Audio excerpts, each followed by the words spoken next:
Okay, hey everybody. Sorry I was a little bit late, just trying to get all of my nap time all sorted here in the house. My girls are having rest time and my 21-month-old is down for his nap, woohoo. And so it means I get to come spend some time talking to you guys and about toddlers and sleep. And yeah, we're really excited. So I should introduce, my name's Hannah, and I am owner and operator. I operate, obviously I still work, of Dream Baby Sleep Consultant, but we're just shifting over our names to A to Z Sleep Solutions. Sorry, still comes off my tongue, our old name to new name, so we're just transitioning through this process. So what I do is I work with families age 0 right through to 5 years of age, coming up with customized plan and helping you guys solve your sleep issues. But I am so passionate. I love working with families. I love educating, and I love just being able to help families, whatever that looks like in whatever capacity. So what me and my team decided to do is over the summer period, we decided to kick off a summer series, and we just wanted to be able to help give you guys some great tips, kind of seeing if I can be able to help give some tips and sleep solutions for you guys to be able to solve those sleep issues. And I know toddlers are kind of a big piece that really get missed out. I know a lot of sleep consultants only work right up to 24 months, and you're like, yeah, but what happens? I'm ready for sleep, I have another baby due, or you know, I'm really struggling with kind of my toddler issue. So this week what we decided to do is we decided to launch the series this week, kind of looking at toddlers and kind of seeing you know, giving you guys some really good tips on different common signs, and that's what I'm going to talk about, common signs of not enough sleep in toddlers.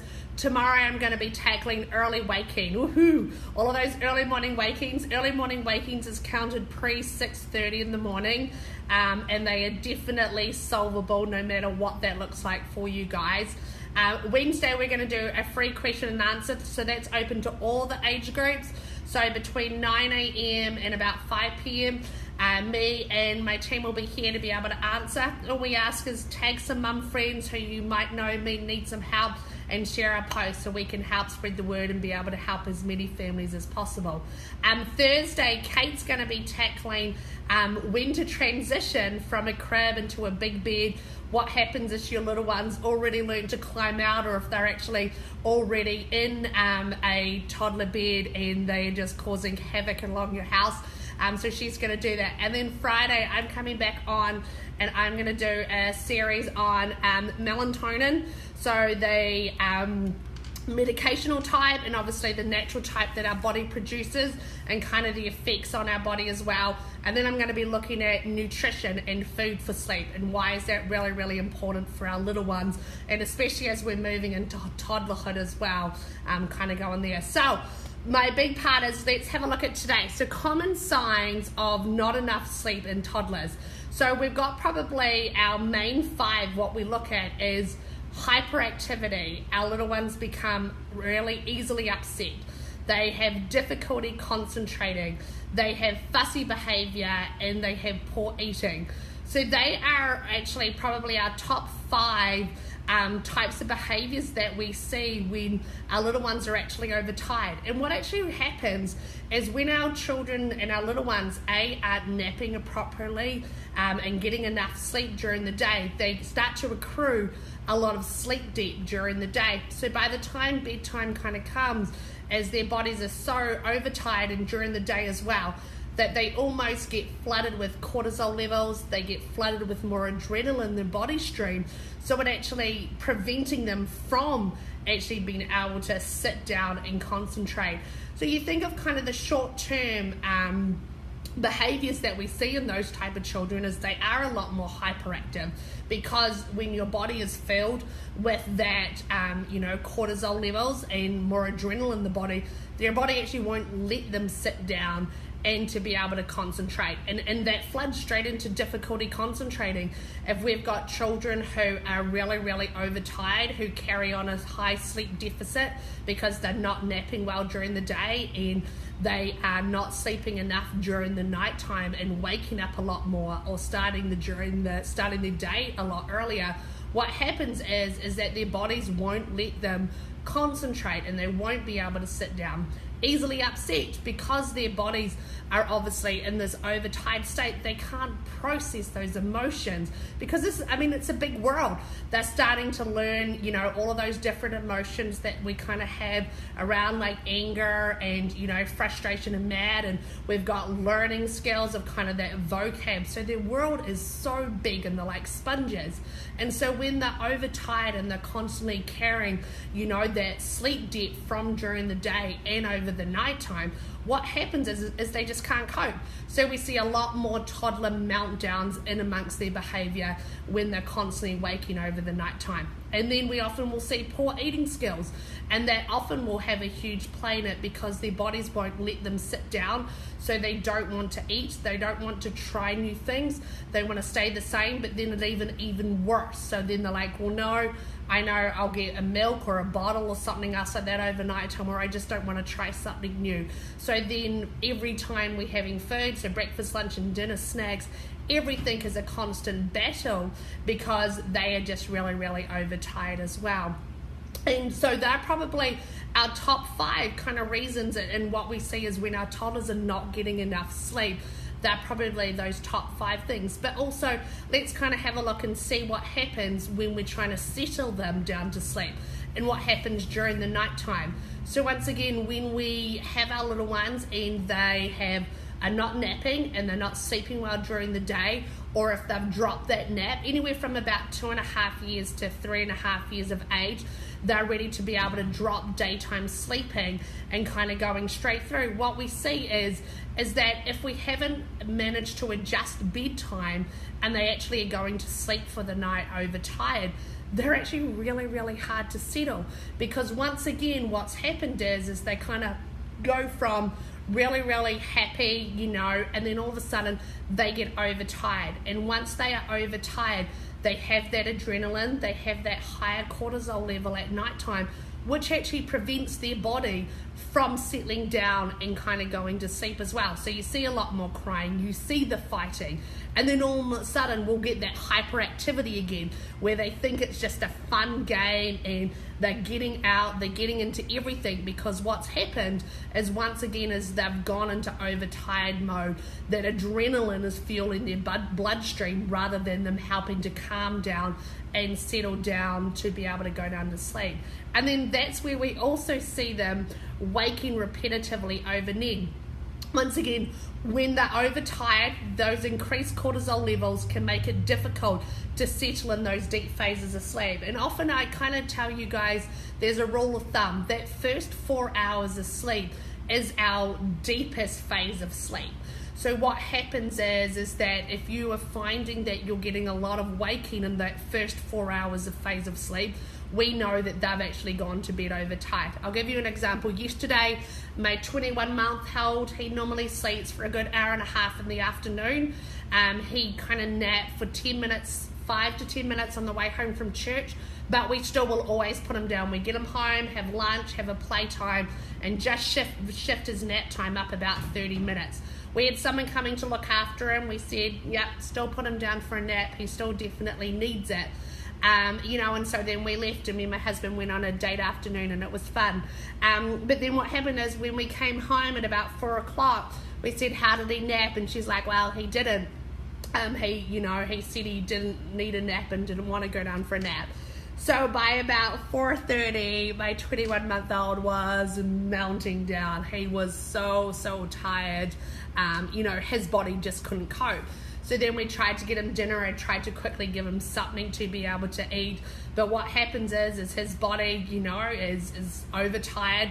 He's got that raised cortisol level, so he wouldn't actually eat. So I fed him on bread because that's our kind of go-to on what he actually needs as well. So fed him some bread and some cheese, and then he kind of moved from there to absolutely crying, absolutely hysterical. So we tried to put him down early. He wasn't having it. And then what happened was we brought him back out to be able to have with the family, and then we saw a happy. So we kind of realized that he had moved from that overtired state to then, woohoo, I have now got my second wind. I am happy to join my family. Let's go play and let's go enjoy life. So as you can kind of see is right here in front of me, I can starting to see those effects of him not having his nap. He's gone from overtired into that second wind to now I'm happy and I can play for hours and hours and hours. And it was really interesting watching him. So then we went through our routine with the girls and what we normally did, and he went down to sleep. But like as I kind of explained, is what happens is because his body was so overtired, he was going to bed with that higher cortisol level, and that adrenaline in his bloodstream. It prevented him from getting into that non-REM sleep. That non-REM sleep, you've got about 4 different stages, and I can post a really cool graph once I've kind of finished here. And that first 4 hours of sleep, as they go into those first different stages of sleep. And why that's so important is that sets the scene of the deepest phases. So then kind of once we've done the 4 hours, we kind of go into medium and light phase for the rest of the night as well. So if our babies go to bed overtired, what happens is their bodies prevent them from going into that beautiful non-REM sleep. And so they end up very fitful over night time, just kind of coming into that light phase, maybe medium, but staying in often in light phase of sleep. So about an hour and a half after we put him to bed, he woke up screaming and crying and very inconsolable.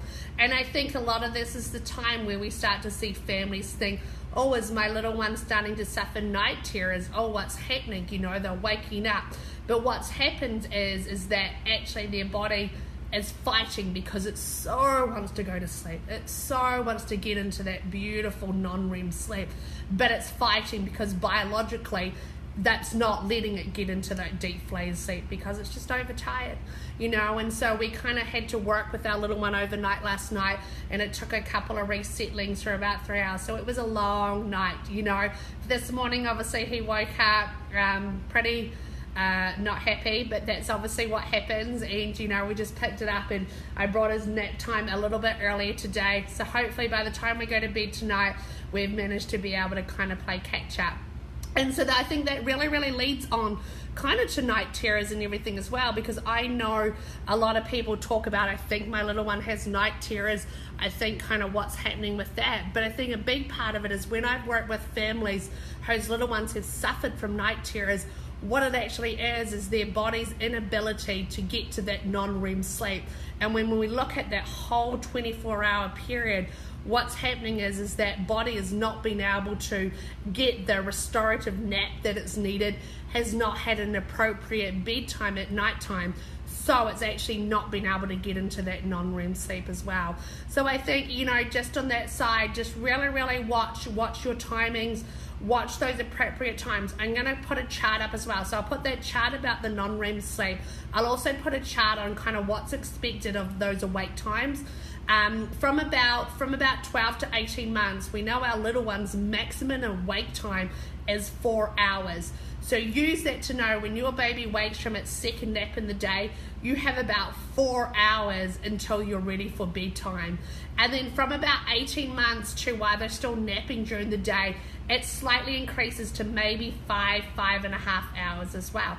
So really watch, are you setting an appropriate bedtime for your little one? When they wake up from the afternoon nap at 2, you have about anywhere from 4.5 to 5.5 hour window before they're overtired and really hard to settle. So try bringing bedtime a little bit earlier. Start staggering it by 15 minutes, 30 minutes, and see where you can find your little one's sweet spot kind of as well. And then for our little ones, really know even from 6 to 12 years, and I know I don't cover it, but even our 6 to 12 years, they still are needing a good, 10 to 11 hours overnight. And I know summer schooling, we can get so busy when we're working kind of full-time and everything, but really setting those times and having that downtime for our little ones and allowing their bodies to get that restorative sleep that they're needing will really help them to be able to concentrate their behavior. They can actually start to breathe a lot better,